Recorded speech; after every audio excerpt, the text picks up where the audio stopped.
मायके छोड़ आऊंगी बेटी। ए सुधी, यहाँ बैठी 3 घंटे से हिसाब के पन्ने उलट रही है। इधर आजा, जरा मेरा काम में हाथ बटा। अरे निर्मला, मुझे बताओ ना क्या काम है। वो पढ़ाई कर रही है, उसे पढ़ने दो ना। आप चुप रहिए भाभी। अरे बराबर की हो गई है, 2-4 काम कर लेगी तो घिस नहीं जाएगी। और कल को ससुराल जाना है इसे। जो ये कागज कलम कर रही है ना, वो काम नहीं आएंगे। काम वहां पर घर गृहस्थी चलाने के गुण ही आने वाले हैं। चाची आप नाराज मत होइए, मैं आ रही हूँ। बर्तन मैं मांज देती हूँ, आप माँ के ऊपर गुस्सा मत करिए। हाँ, तो जब पहली बार काम के लिए कहा था तब क्यों नहीं सुना? तुम दोनों माँ बेटी की आदत है, जब तक 4 बातें ना सुन लो बात समझ में नहीं आती। सुधी चाची के मुंह से खरी खोटी बातें सुनने के बाद अपनी किताबों को साइड में रखकर चाची के साथ रसोई में जाकर बर्तन धोने लगती है।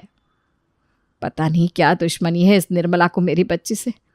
कभी इसे पढ़ते देख लेती है तो तुरंत घर के काम याद आने लगते हैं इस महारानी को। निर्मला और शांति देवरानी जेठानी थी। निर्मला देवरानी थी और शांति जेठानी। शांति के 2 बच्चे थे, बड़ी बेटी सुधी और बेटा नीरज। वहीं देवरानी निर्मला के 2 बेटे थे जो भी काफ़ी छोटे थे। निर्मला और शांति के पतियों का नाम दीपक और पीयूष था। एक तरफ जहां बड़ा भाई दीपक अंगूठा टेक था तो वहीं छोटा पीयूष 10वीं तक पढ़ा था। दोनों भाई मिलकर अपने पिता का पुश्तैनी व्यापार संभालते थे। शांति चाहती थी कि उसकी बेटी सुधी उसकी तरह अनपढ़ ना रहे, इसलिए वो हर संभव कोशिश करती कि किसी तरह उसकी बेटी पढ़ लिख जाए। लेकिन जाने क्यों उसकी देवरानी निर्मला को ये बात मंजूर नहीं थी। जब भी वो सुधी को स्कूल जाते या पढ़ाई करते देखती थी, उसके सीने पर सांप लौटने लगते थे। 2 दिन बाद, दीदी ये देखो, आप चाहती थी ना आप डॉक्टर बनो। ये देखो मैं आपकी तैयारी करने के लिए किताब लेकर आया हूँ। नीरज की दी हुई किताब को देखकर सुधी बहुत खुश हो जाती है। अब क्या देख रही हो दीदी, जाओ ना पढ़ाई करो। अभी नहीं, रात में सबके सोने के बाद मैं इससे पढ़ाई करूँगी। अभी अगर चाची ने किताब को देख लिया ना तो फिर से जल बुन जाएगी और ज़बरदस्ती मुझे किसी काम में लगा देंगी। बात तो तुम्हारी ठीक है दीदी, तुम इस किताब को संभाल कर रख लो। सुधी अब रातों में छुप छुप कर उस किताब से पढ़ाई करने लगी थी। एक दिन रात के 10:30 बजे। अरे ये पीछे स्टोर रूम की लाइट क्यों जली हुई है? मैंने तो कमरे में जाने से पहले इसे बंद किया था। निर्मला स्टोर रूम में जाकर देखती है तो पाती है कि वहां पर सुधी बैठकर पढ़ाई कर रही है। अच्छा जी, तो ये बात है। अब महारानी ने नया ठिकाना ढूंढ लिया है पढ़ाई करने के लिए। मैं अभी बताती हूँ इसे, इसकी किताब में ही आग लगा दूंगी। आज रात को ना रहेगी किताब, ना ये करेगी पढ़ाई। मेरे रहते हुए इसको कलेक्टर नहीं बनने दूंगी मैं। सुधी के जाने के बाद निर्मला दबे पांव जाती है और सुधी की किताब वहां से गायब कर देती है। अगले दिन, माँ मेरी किताब थी जिसे मैं स्टोर रूम में रखकर पढ़ाई कर रही थी, आपको कुछ पता है क्या? पता नहीं कहाँ चली गई। मैंने पूरा स्टोर रूम देख लिया लेकिन मुझे कहीं नहीं दिखाई दी। नहीं बेटा, मुझे तो इस बारे में कुछ भी नहीं पता है। हो ना हो ये ज़रूर चाची का ही काम है। मेरी किताबों को देखकर उनके सीने पर ही सांप लौटते रहते हैं। तो रुक, मैं अभी उससे पूछ कर आती हूँ। आज मैं उससे पूछ कर ही रहूंगी कि उसको मेरी बेटी की किताबों से दिक्कत क्या है। जेठानी गुस्से में अपनी देवरानी के पास जाती है।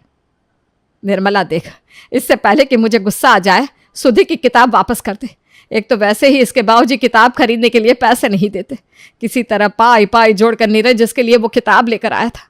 मुझे समझ में नहीं आता आखिर मेरी बेटी के पीछे क्यों पड़े हो तुम सब के सब। बिगाड़ा क्या है उसने तुम सबका? तुम अपने बेटे के साथ क्या करती हो क्या नहीं, मैंने कभी पूछा है क्या? मेरे बच्चों की जिंदगी में टांग अड़ाने वाली तुम होती कौन हो? भाभी आप मेरे ऊपर गलत इल्जाम लगा रही हैं। आपने मुझे किताब हटाते हुए देखा है क्या? हाँ, फिर इतनी बड़ी बात आप कैसे कह सकती हैं आप? और मैं भी कोई चुप बैठने वालों में से नहीं हूँ। आने दीजिए आज बड़े भाई साहब को, उन्हें भी तो पता होना चाहिए कि उनकी पीठ के पीछे उनकी पत्नी और उनकी बेटी क्या गुल खिला रही हैं। हाँ तो कोई पाप कर दिया है हमने? मेरी बेटी पूरा दिन घर का काम करती है, अब बेचारी रात में जाकर पढ़ाई कर रही है, तब भी तुझे परेशानी है।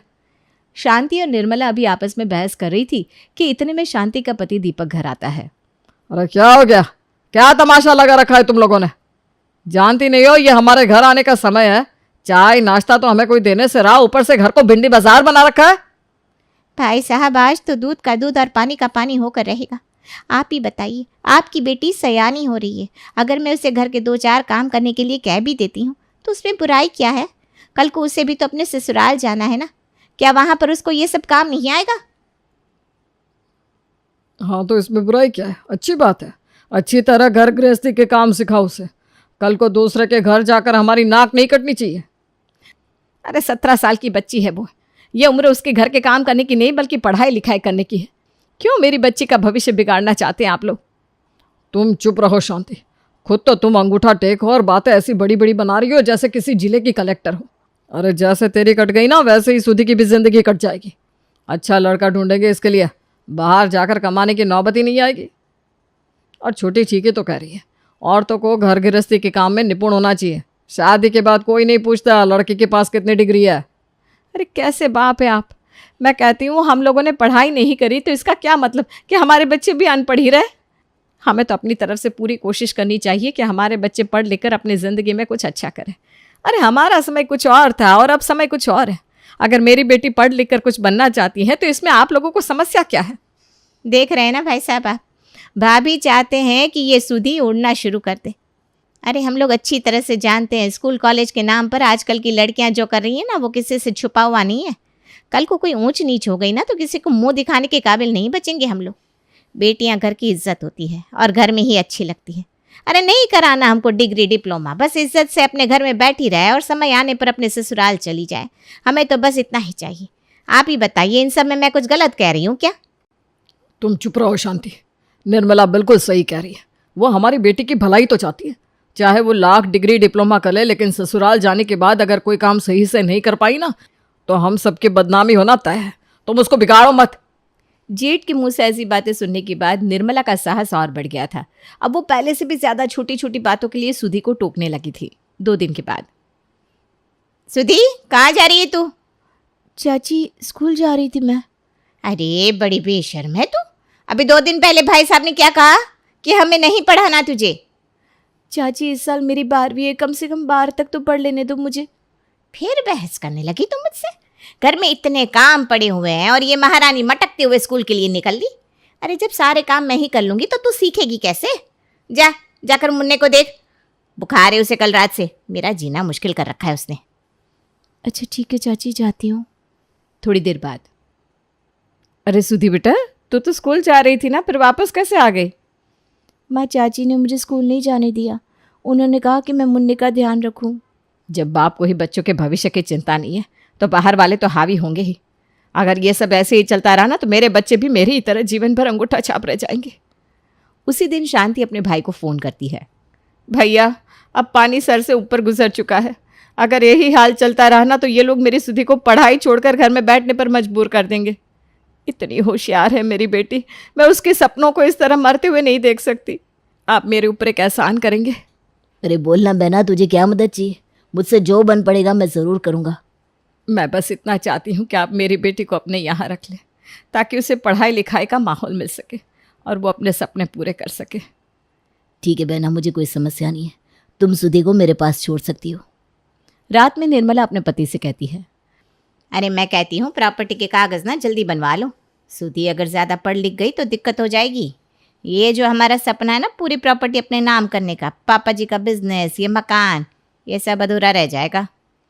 अरे भाग्यवान, मैं तो अपनी तरफ से पूरी कोशिश कर रहा हूँ। ये सारे काम कोई 2 पल में नहीं हुआ करते हैं, समय लगता है। देखो तुम बस अपनी तरफ से लगी रहो, जल्दी से जल्दी सुधी की पढ़ाई बंद कराओ ताकि मैं अपनी तरफ से कोशिश कर सकूं। अगली सुबह शांति अपने पति से कहती है, सुनिए शादी करने के लिए मैं मना तो नहीं कर रही हूँ ना, लेकिन समय आने पर ही तो सुधी की शादी करेंगे। आप पढ़ने दीजिए ना बच्ची को। आपको तो गर्व होना चाहिए कि आपकी बेटी इतनी होशियार है और घर के काम सीखने से उसने कभी इनकार तो नहीं किया। सब कुछ कर रही है ना खुशी खुशी। तुम मुझे पट्टी पढ़ाने की कोशिश मत करो। मैंने कहा ना कि हमें लड़की को पढ़ाकर कलेक्टर नहीं बनाना है। लड़कियां ज़्यादा पढ़ लिख जाती है तो पति के सर पर चढ़कर नाचने लगती है। कल को रोज़ रोज़ उसके ससुराल से शिकायत आएगी तो कौन जीवन भर इस झंझट में फंसेगा। औरत जितनी कम पढ़ी लिखी होती है घर उतने ही अच्छे से चलता है। अब तो अपने आप को ही देख ले, काला अक्षर भैंस बराबर है तेरे लिए। लेकिन कोई कमी है क्या हमारी घर गृहस्थी में? घर परिवार बच्चे सब कितने अच्छे से संभाल लिया है तूने। शांति समझ चुकी थी कि पति को कुछ भी कहने का मतलब है भैंस के आगे बीन बजाना। अगर यही बात है ना तो ठीक है, मुझे इस घर में रहना स्वीकार नहीं है। जो आदमी मेरे बच्चों के भविष्य के बारे में नहीं सोच सकता है, मुझे भी उसके साथ रहने का कोई शौक नहीं है। ये रही आपके घर की चाबियां, मैं जा रही हूं अपने मायके। अच्छा जा, मैं भी तो देखूं कितने दिन रखेगा तेरा भाई। 4 दिन में अकल ठिकाने आ जाएगी तेरी। शांति अपने दोनों बच्चों को लेकर अपने मायके लौट गई थी। जेठानी के घर छोड़कर जाने के बाद देवर और देवरानी को तो खुला मैदान मिल गया था मनमानी करने के लिए। अरे वाह, भगवान ने तो हमारी सुन ली। हमारे रास्ते के तो सारे कांटे एक ही झटके में अपने आप ही बाहर हो गए। देखा आपने मेरी लगाई हुई आग का असर? जेठ जी ने अपने पत्नी और बच्चों को बाहर का रास्ता दिखा दिया। अब इस समय बिल्कुल अकेले हैं वो। यही समय है, तुम जल्दी से कागज़ तैयार कराओ, उसके बाद हम लोग धोखे से जेठ जी का अंगूठा लगवा लेंगे। अरे उन्हें कौन सा 2 अक्षर भी पढ़ना आता है? काला अक्षर भैंस बराबर है उनके लिए। उन्हें तो चाहे जो बताकर साइन करवा लो, वो खुशी खुशी साइन कर देंगे। ठीक कहती हो भाग्यवान, भगवान भी हमारे साथ है। अब हमें इस प्रॉपर्टी का मालिक बनने से कोई नहीं रोक सकता। तुम चिंता मत करो भाग्यवान, 9 लाख का हार बनवाऊंगा मैं तेरे लिए। बस एक बार ये व्यापार और ज़मीन जायदाद मेरे नाम हो जाए, इसके बाद सारे शौक पूरे करूंगा तेरे। अगले दिन मम्मी आज छोले भटूरे बनाओ ना, जब से ताई जी गई है घर में ढंग का कुछ खाने को ही नहीं बन रहा है। चुप कर ताई जी के चमचे, सारा काम तेरी ताई जी तो करती थी। मैं तो यहाँ पूरा दिन बैठकर मक्खियाँ मारती हूँ ना। मम्मी आप हमेशा गुस्से में ही क्यों रहती हो? आप सुधी दीदी के ऊपर भी हमेशा गुस्सा करती थी, इसीलिए वो घर छोड़कर चली गई। अगर आप उनके ऊपर गुस्सा नहीं करती ना तो वो भी हमारे साथ ही रहती। कितना प्यार करती थी सुधी दीदी हम लोगों को। अरे तू यहाँ से जाता या नहीं है? आया बड़ा सुधी और ताई जी का चमचा। दाल चावल बनाकर रखे हुए हैं, चुपचाप से खा ले। छोले भटूरे खाने हैं साहब को। अरे भाग्यवान, बहुत बड़ी खुशखबरी है। क्या बात कर रहे हो, काम हो गया क्या? हाँ ये देखो, ये सारे कागज़ मैं बनवा कर लाया हूँ। अब बस अंगूठा लगवाना रह गया है। भैया के अंगूठा लगाते ही पिताजी की दुकान, मकान, ज़मीन, जायदाद सिर्फ और सिर्फ हमारा हो जाएगा। अरे शुभ काम में देरी मत करिए आप, कल ही इस काम को अंजाम दे देते हैं। निर्मला और पीयूष अब बस किसी तरह उस रात के बीतने का इंतजार कर रहे थे, ताकि अगली सुबह वे लोग दीपक से कागज़ों पर अंगूठा लगवाकर प्रॉपर्टी के इकलौते मालिक बन सके। किसी तरह बेचैनी में रात बीत जाती है और अगली सुबह। जेठ जी, नाश्ते में क्या खाएंगे आप आज? आज ना मैं आपकी पसंद का ही नाश्ता बनाऊंगी। क्यों भाई, आज ऐसी क्या खास बात है? बड़ी खुश दिखाई दे रही हो। नहीं नहीं भाई साहब, ऐसी कोई ख़ास बात नहीं है, बस ऐसी ही आज मेरा मन थोड़ा अच्छा है तो सोचा आज सबकी पसंद का खाना बना दूं। अगर ऐसी बात है तो ठीक है, फिर गर्मा गर्मा आलू के पराठे खिला दो, काफ़ी दिन से खाया नहीं है। हाँ हाँ भाई साहब, क्यों नहीं, आपका हुक्म सर आँखों पर। मैं भी आलू के पराठे बनाकर लाती हूँ। निर्मला स्वादिष्ट आलू के पराठे बनाकर जेठ के सामने परोस देती है नाश्ता करने के बाद। मज़ा आ गया वाकई, आज तो बहुत ही स्वादिष्ट नाश्ता बनाया। अरे भैया अच्छा हुआ कि आप यहीं मिल गए। वो क्या है ना, निर्मला का बैंक में अकाउंट खुलवाने जा रहा था तो उसके फॉर्म में 2 लोगों की साइन की ज़रूरत है। एक जगह आप साइन कर दीजिए, एक जगह मैं कर देता हूँ। साइन? लेकिन मैं तो अंगूठा लगाता हूँ ना छोटे। अरे भैया कोई समस्या नहीं है, आप अंगूठा ही लगा दीजिए। दीपक जैसे ही उन कागज़ों पर अंगूठा लगाने चलता है कि सामने से उसकी पत्नी और बेटी घर में आते हुए नजर आते हैं। रुक जाइए, ये क्या अनर्थ करने जा रहे हैं आप? जानते भी हैं इन कागज़ों में क्या लिखा है? हाँ, छोटे ने बताया ना, निर्मला का बैंक में अकाउंट खुलवाने के कागज़ है। और तू तो खुद अंगूठा टेक है। अब तू मुझे बताएगी कि कागज़ों में क्या लिखा है? हाँ मुझे पता है कि मैं अंगूठा टेक हूँ, लेकिन मेरी बेटी पढ़ी लिखी है, ये तो अंगूठा टेक नहीं है ना। बेटा सुधी, पापा के हाथ से कागज़ लेकर ज़रा पढ़कर सुनाओ इन कागज़ों में क्या लिखा है। सुधी जैसे ही वो कागज़ अपने पिता के हाथ से लेती है, पीयूष और निर्मला पसीने पसीने हो जाते हैं। आपका मतलब क्या है भाभी? कहना क्या चाहती है आप? मैं जो कहना चाहती हूँ ना वो अभी पता चल जाएगा। सुधी बेटा, जो इन कागज़ों पर लिखा है उसको पढ़कर अपने पापा को बताओ। सुधी इस कागज़ में लिखी हुई बात अपने पिता को पढ़कर सुनाती है। पापा ये कोई बैंक की कागज़ नहीं है। इन कागज़ों के हिसाब से आप अपनी सारी ज़मीन जायदाद, दुकान का अपना हिस्सा सब चाचा के नाम कर रहे हैं। इस कागज़ में साइन करने के बाद इस मकान में और व्यापार में आपकी कोई हिस्सेदारी नहीं रहेगी। सब अकेले मालिक चाचा चाची हो जाएंगे। क्या कह रही हो सुधी तुम ये? वो सही कह रही है। देख लिया आपने अपने भाई के ऊपर आंख बंद करके भरोसा करने का नतीजा। अगर आज मेरी बेटी ना होती तो ये दोनों सारी प्रॉपर्टी हजम कर जाते। सोचा है उसके बाद क्या होता हम सबका। बहुत बड़ी गलती हो गई मुझसे। मैं मानता हूँ कि मैंने हमेशा अपनी बेटी की पढ़ाई का विरोध किया, लेकिन आज इसी बेटी ने मुझे बर्बाद होने से बचा लिया। लेकिन ये तुम्हें पता कैसे चला? पापा, मिंकू ने कल रात को ही चाचा चाची को बात करते हुए सुन लिया था और फिर उसने उन कागज़ों की फ़ोटो खींचकर मुझे भेज दी थी।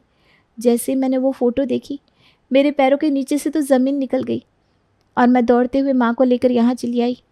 मिंकू तो अभी छोटा बच्चा है, उसे चाचा चाची की बातों का सही सही मतलब समझ में नहीं आया था, लेकिन उसे इतना ज़रूर समझ में आ गया था कि कुछ न कुछ गलत होने वाला है। इसके बाद दीपक को ये बात अच्छी तरह समझ में आ गई थी कि लड़का हो या लड़की, शिक्षा सबके लिए बहुत ज़रूरी होती है और उसके बाद वो खुद भी प्रौढ़ शिक्षा केंद्र में जाकर पढ़ना शुरू कर देता है।